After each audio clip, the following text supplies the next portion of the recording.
నేడు గాంధీ మహాత్ముని వర్ధంతి అమరవీరుల దినం.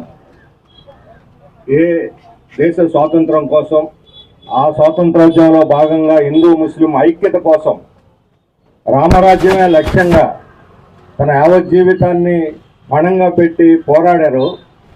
అటువంటి మహాత్మా గాంధీని ఈరోజు రామరాజ్యం తెస్తా ఉన్నటువంటి ముష్కరుల వారసులు ఆ రోజు ఆయన్ని హత్య చేశారు. భారత కమ్యూనిస్ట్ పార్టీ మార్క్సిస్ట్ తరఫున మహాత్మా గాంధీకి ఘనంగా నివాళి అర్పిస్తూ ఉన్నాం. మహాత్మా గాంధీ రామరాజ్యం చెప్పాడు, ఇప్పుడు మోడీ కూడా రామరాజ్యం అంటాడు. మహాత్మా గాంధీ రామరాజ్యం అయితే ఇది నక్కల రాజ్యం. ఏంది రామరాజ్యం అని అంటే? అన్ని మతాలు, కులాలు, ప్రాంతాలు అందరూ కలిసిమెలిసి ఉండాలి, భారతదేశం అంతా ఒకటిగా ఉండాలి, హిందువులు, ముస్లింలు, క్రైస్తవులు అంతా ఒకటిగా ఉండాలి, అందరినీ పాలకులు కన్నబిడ్డల్లాగా చూసుకోవాలి, అదే రామరాజ్యం అని ఆయన చెప్పాడు. ప్రజలందరినీ సమానంగా కన్నబిడ్డల్లాగా చూసుకోవాలి అని. కానీ మోడీ వచ్చి సగం మందిని సౌతి బిడ్డలు చేసేసాడు. కన్నబిడ్డల్లో కూడా కొందరికి పెద్దపేట, కొందరికి చిన్నపేట. ఏ హిందూ మత ఆధిపత్యం గురించి ఆయన మాట్లాడుతున్నారో ఆ హిందూ మతంలో దళితులు, మహిళలు, బీసీలు అందరూ కూడా ఈరోజు వెలువైపడి ఉన్నారు. హిందూ మతంలో అంటరానితనం, హిందూ మతంలో కుల వివక్షనంత కాలం దానికి విముక్తే లేదని స్వామి వివేకానంద చెప్పాడు. అందుకని హిందూ మతాన్ని కాదు ఈయన ఉత్తరించేది, హిందూ మతాన్ని దారుణంగా వంచిస్తున్నాడు మోడీ. కేవలం ఎన్నికల్లో ఓట్లు సాధనంగా ఈరోజు 2014లో అభివృద్ధి గురించి మాట్లాడాడు. ఆ రోజు అభివృద్ధిలో భాగంగా మన ప్రత్యేక హోదా ఇస్తాం, వివిధ హామీలు అమలు చేస్తాను, 2 కళ్ళు నాకు ఆంధ్రప్రదేశ్ తెలంగాణ, నేను 2 కళ్ళను సమానంగా చూస్తాను, నాది పూచి మీకు ప్రత్యేక హోదా ఇవ్వటం అని చెప్పని తిరుపతిలో వెంకన్న సాక్షిగా ప్రమాణం చేశాడు. ఈరోజు అవన్నీ గాలి కొట్టిపోయిన అసలు అభివృద్ధి అనే నినాదమే గాలికి ఎగిరిపోయింది. ఇప్పుడు అభివృద్ధి స్థానంలో అయోధ్య వచ్చేసింది. మరి ఈ అయోధ్య ఓట్లు కురిపించేటువంటి ఒక యంత్రం, ఒక టూరిజం లాగా మారిపోయింది. భక్తి టూరిజం అన్నప్పుడు భక్తి కాదు, భక్తి టూరిజం వ్యాపారం అంతా. అందుకని మొత్తానికి మన ఆంధ్రప్రదేశ్కి తీవ్రమైనటువంటి అన్యాయం చేసినటువంటి బీజేపీని కోకట వేళతో సాయి రాష్ట్రంలో కనీసం అడుగు పెట్టడానికి కూడా స్థానం లేకుండా చేస్తే అప్పుడు వాళ్ళకి తగినటువంటి బుద్ధి వస్తుంది. కానీ దురదృష్టవశాత్తు ప్రజలందరూ దాన్ని తిరస్కరించారు. వాళ్ళని శంకరగిరి మాన్యాలు పట్టించారు, ఎక్కడ పెట్టాలి అక్కడ పెట్టారు బీజేపీని. కానీ ప్రజలకు ప్రాతినిధ్యం ఇచ్చామని చెప్పేటువంటి వైసీపీ, టీడీపీ, జనసేన ఈ పార్టీలు మాత్రం ఆ పల్లకి మోసి తెచ్చాడు పెట్టి మన నెత్తి మీద పెడుతున్నారు. వీళ్ళకి అసలు కనీసం సిగ్గు శరం ఉందని చెప్పి అడుగుతా ఉన్నాం. 2019లో ఈ రాష్ట్రానికి ప్రత్యేక హోదా సాధిస్తామని సవాళ్ళ మీద సవాళ్ళు, ప్రతిజ్ఞలు, రాజీనామాల మీద రాజీనామాలు. ఒకటి కాదు, వీళ్ళే పెద్ద హీరోలాగా, వీళ్ళే పెద్ద ఛాంపియన్ లాగా ఆ రోజు పోజులు కొట్టి ఎన్నికలు అయిపోయిన మరుక్షణం నుంచి దాన్ని కాడికి పక్కన పడేసి వెన్నుపోటు పొడిచినటువంటి ప్రత్యేక హోదా ఉద్యమానికి ఈ ప్రత్యేక సాధన సమితిలో కూడా వాళ్ళు ఉన్నారు ఆ రోజు. మరి ఈరోజు అడ్రస్ లేదు. ఏమైంది? గల ఎందుకు మోగపోయింది? ఎందుకు మాట్లాడటం లేదు? ఎందుకు లొంగిపోయారు? ఎందుకు బీజేపీ పల్లకి మోస్తున్నారు? దీన్ని ఈరోజు నిలదీయాల్సింది. అసలు ప్రమాదం ఇది. జనం బీజేపీని తిరస్కరించిన, బీజేపీని తీసుకొచ్చి రాష్ట్ర ప్రజల మీద నెత్తి మీద రుద్దుతున్నటువంటి పాపం వైసీపీ, టీడీపీ, జనసేనలదే. వీళ్ళకు బుద్ధి చేస్తే వాళ్ళకి బుద్ధి వస్తుంది. మాయలపకీరు ప్రాణం చిలకలో ఉన్నట్టుగా మోడీ ప్రాణం ఈ రాష్ట్రంలో జగన్మోహన్ రెడ్డి చేతిలో, చంద్రబాబు నాయుడు చేతిలో ఉంది.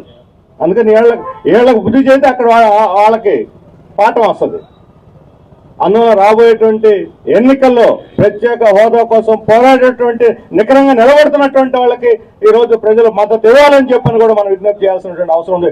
వెన్నుపోటుదారులకి, ద్రోహులకి వాళ్ళ బుద్ధి చెప్పాలని చెప్పి ప్రత్యేకంగా కోరాల్సిన అవసరం ఉంది. ఒకవైపు మనం ఇక్కడ ప్రత్యేక హోదా కోసం పోరాడుతున్నాం. ప్రత్యేక హోదా ఉన్నటువంటి రాష్ట్రాలన్నీ తీసిపారేస్తా ఉన్నారు. జమ్మూ కాశ్మీర్ ఇప్పుడు దాకా ఏదో విదేశం అయినట్టు, ఇప్పుడేదో విలీనం అయిపోయినట్టు 370 ఆర్టికల్ ఎత్తేయగానే ప్రత్యేక హోదా 370 ప్రకారం జమ్మూ కాశ్మీర్కి ఉంది.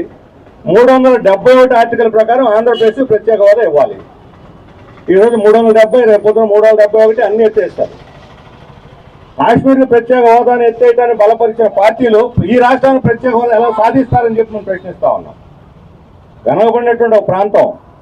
ఈరోజు అక్కడ ప్రతి కుటుంబం కష్టం భూమి ఉంది, వాళ్ళ టూరిజం మీద ఆధారపడి బతుకుతున్నారు. కేరళ, బెంగాల్ లాంటి వామపక్ష ప్రభుత్వాల తర్వాత ఎక్కువ భాగం భూ సంస్కరణలు అమలు జరిపి ఎక్కువ మంది పేదరికం పైన అబౌవ్ ది పావర్టీలో ఉన్నటువంటి రాష్ట్రం జమ్మూ కాశ్మీర్. 80% మేము భారతదేశంలో భాగమే, మాకు 370 ఇవ్వండి అని అడుగుతున్నారు. ఇప్పుడు 370 ఎత్తేసిన మేము భారతదేశంలో భాగం కాదంటున్నారు.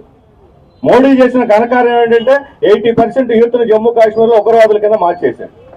ఇప్పటిదాకా పాకిస్తాన్కి వ్యతిరేకంగా ఉన్న వాళ్ళని పాకిస్తాన్ అనుకూలంగా మార్చేశాడు. అంటే ఆయన పాకిస్తాన్ బలం చేకూర్చడానికి 370 ఆర్టికల్ ఎత్తేసాడు. అందువల్ల పాకిస్తాన్ ఏజెంట్ మోడీ అని చెప్పి మేము చెప్పదలుచుకున్నాం. ఇలాంటి వాళ్ళు మన హక్కుల కోసం నిలబడాలి. ఏదో 370 ఎత్తేసారని అందరూ కొంతమంది సంబరపడుతున్నారు. ఈ వైసీపీ టీడీపీ కూడా బలపరిచారు.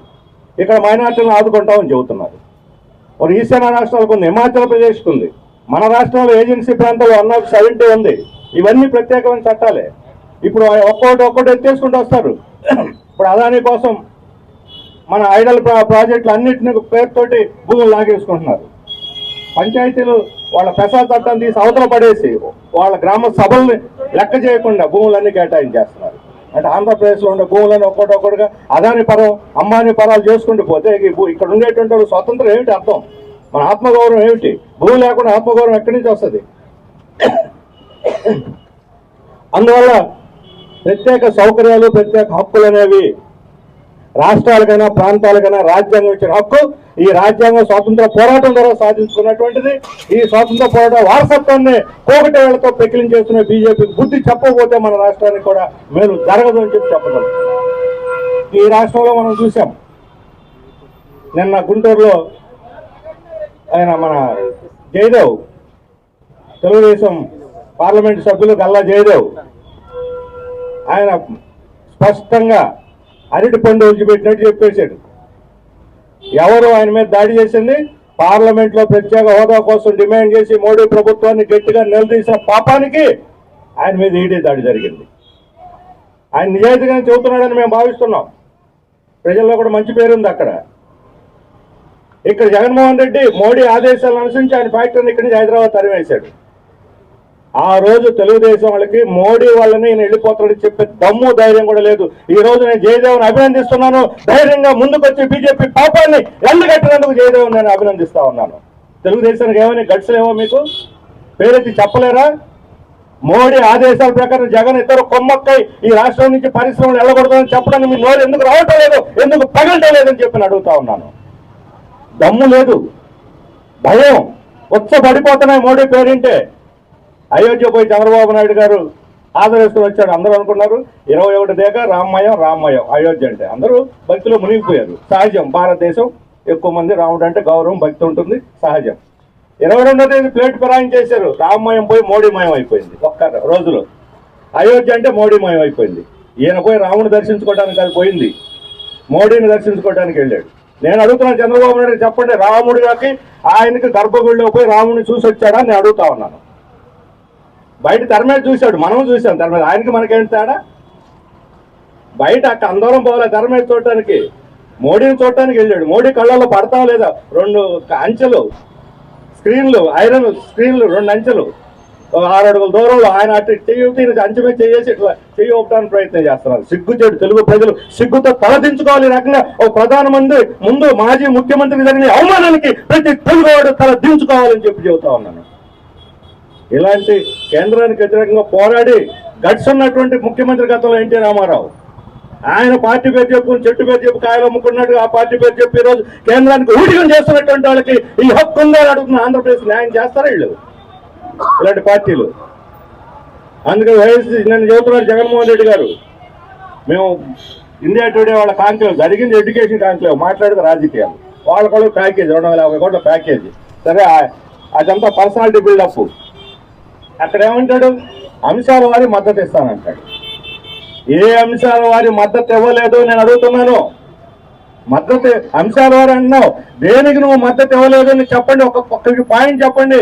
పార్లమెంట్లో మీరు మద్దతు ఇవ్వకుండా వ్యతిరేకించిన అంశం ఇది, ఈ 5 ఏళ్లలో చెప్పనండి, అభినందిస్తాం. అన్కండిషనల్, ఎటువంటి షరతులు లేనటువంటి లొంగుబాటు పార్లమెంట్లో వైఎస్ఆర్ది. ఒక్కటంటే ఒకటి, వ్యవసాయ చట్టాలు వ్యతిరేకించారా? విద్యుత్ సవరణ చట్టాన్ని వ్యతిరేకించారా? లేకపోతే సహకార చట్టాన్ని వ్యతిరేకించారా? దేన్ని? కార్మిక చట్టాలను వ్యతిరేకించారా? దేన్ని వ్యతిరేకించారని అడుగుతున్నారు. లేదా 370 ఆర్టికల్ని వ్యతిరేకించారా? దేని మీద వ్యతిరేకించారు? దేని మీద నిలబడ్డారు? అంశాలు అని మొత్తం అన్నారు. ఏ అంశంలో వాళ్ళు వ్యతిరేకంగా ముందుకు వచ్చారో పార్లమెంట్ లో ప్రజలు, ఈ రాష్ట్ర ప్రజల తరఫున నిలబడింది ఏదైనా ఒక ఘటన ఉంటే ఒక ఘటన చెప్పి మీ నిజాయితీ నిరూపించుకోండి. మొత్తం 100% పాదాకృతం చేసి ఈ రాష్ట్ర ప్రజల యొక్క ఆత్మ గౌరవాన్ని దెబ్బతీసినటువంటి ఘనత జగన్మోహన్ రెడ్డిది. అందుకనే ఈరోజు ఈ దీక్షకి ఆత్మగౌరవ దీక్ష అని పేరు పెట్టాం. ఇక మన పవన్ కళ్యాణ్ గురించి చెప్పాల్సిన అవసరం లే, ఎటు జంప్ అవుతుందో తెలియదు. బొళ్ళకలు ఎప్పుడు పడతారో ఎన్నికలు ఎప్పుడు ఉంటారో చెప్పలేము. వీళ్ళు ఏ రోజు ఏ పోటీ ఏం చేస్తారో తెలియదు. ఎన్డీఏలో భాగస్వామి కొంటూ తెలుగుదేశం కలుస్తా ఉంటాడు. ఒకరితో ప్రేమ, ఒకరితో పెళ్లి, ఇదే వ్యవహారం అని. వాళ్ళేమో తెలుగుదేశం బీజేపీ వాళ్ళు మేము జనసేన కలుస్తామంటారు, తెలుగుదేశం వాళ్ళు మేము జనసేన అంటారు. మరి జనసేన స్థానం ఎక్కడ లేదు? ముగ్గురు కలుపుతామని అంటే అదేనే చెప్పండి, మేము ముగ్గురు కలుస్తామని. ఈ దాపరికాలు దొంగ నాటకాలు ఎందుకని అడుగుతా ఉన్నాను. స్ట్రైట్ గా ఫ్రీ అండ్ ఫెయిర్ గా ముందుకు రావాలి రాజకీయాలు, ప్రజల ముందుకి దొంగ నాటకాలు ఆపి స్ట్రైట్ గా ప్రజల ముందుకు వచ్చి ఇది మా వ్యూహం అని చెప్పి చెబితే ప్రజలు కూడా మీరు ఆదరిస్తారో తిరస్కరిస్తారో వాళ్ళు నిర్ణయించుకుంటారు. ఈ రకమైన దోబూచులాట రాజకీయాలు కాదు, పనికిరావు రాష్ట్రానికి. అప్పుడు పాచిపోయిన లడ్డు అన్నాడు ఆయన, ప్రత్యేక హోదా బీజేపీ వాళ్ళు ఎవరని. ఇప్పుడు ఆ లడ్డునే తీయగా ఉందని నాగుతా ఉన్నాడు. ఢిల్లీ పోతాం, ఇప్పుడు ఢిల్లీ పోయాడు ఎందుకు కూడా మనోహర్ నాకు తెలియదు అన్నాడు. మరి ఏమిటి రహస్యయాత్ర? ఢిల్లీ రహస్యయాత్ర మొదలు ఏంటి? పవన్ కళ్యాణ్ చెప్పాలి. నారాయణ మనోహర్ కూడా తెలియనటువంటి యాత్ర రహస్యం ఏంటి ఇప్పటి నేను చెప్పి అడుగుతా ఉన్నాను. ప్రజలకు చెప్పాలి, ఒక రాజకీయ నాయకుడిగా ఎందుకు వెళ్ళావు ఢిల్లీకి. కాబట్టి ఈ రకమైనటువంటి తరచాటు వ్యవహారాలు వద్దు. ప్రజల తరఫున నికరంగా ముందుకు రండి, పోరాడండి. ఈ రోజు యువజన హామీ సాధన సమితి తరఫున 2019 ఏ రకంగా అయితే అన్ని పార్టీలు ఒక తాటి మీదకి వచ్చి ఆ రోజు శ్రీనివాస్ గారు చెప్పారు రాష్ట్ర బంధుని జయప్రదం చేశామో, ఈ రోజు తిరిగి అలా రాష్ట్ర ప్రజలందరూ ఒక తాటి మీదకి తేవాలి. అట్లా ఒక తాటి మీదకి రాకపోతే అది విద్రోహం అవుతుంది. మోడీ చేసిన విద్రోహాన్ని మీరు తాళం పడి వేస్తారా, లేకపోతే ప్రజల తరఫున నిలబడతారు ఈ పార్టీలు తెలుసుకోవాలని కోరుతున్నారు. ఈ రోజు ఎన్నికల కోసం వచ్చినటువంటి కాదు ఇది. గత 2 సంవత్సరాలుగా దశల వారి ఈ ప్రత్యేక హోదా సాధన సమితి తరఫున యువజన విద్యార్థులు, సాధన సమితి నాయకులు, వామపక్షాలు, లేకపోతే కాంగ్రెస్ అందరూ అన్ని పార్టీలు కలిసి విడివిడిగా కలిసి కానీ పోరాడుతూనే ఉన్నాయి. రేపు 7-8 తేదీల్లో మరలా ఢిల్లీలో మన పార్లమెంటు చివరి సమావేశాల్లో ఆ రోజైనా వీళ్ళు మాట్లాడతారా లేదా? ఎంపీలు మన రాష్ట్రం వాళ్ళు వచ్చారు, ఢిల్లీ రోడ్డు మీద కూర్చున్నారు. వీళ్ళ కనీసం మద్దతుగా మాట అన్నందాం, సిగ్గు సెరవు ఉంటే పార్లమెంట్ లో మాట్లాడాలి. ఆ రోజు వీళ్ళు కానీ లేచి మాట్లాడకపోతే వీళ్ళు దానికన్నా రాజీనామాలు చేసి వీధులు పిచ్చి పడుకున్నట్టు మంచిది. వీళ్ళు దానికన్నా బదులుగా పార్లమెంట్ లో నేరెత్తి మాట్లాడలేకపోతే 7వ తేదీ వాళ్ళకి పరీక్ష మాట్లాడతారా లేదా? ఆ రోజు ఢిల్లీలో కూర్చొని ఇదే విధంగా దీక్ష చేస్తాం. పార్లమెంట్ లో గళం వినిపిస్తారో, తెలుగు ప్రజలు దోహం చేస్తారో వాళ్ళు తేల్చుకోవాలని చెప్పని కోరుతా ఉన్నాను.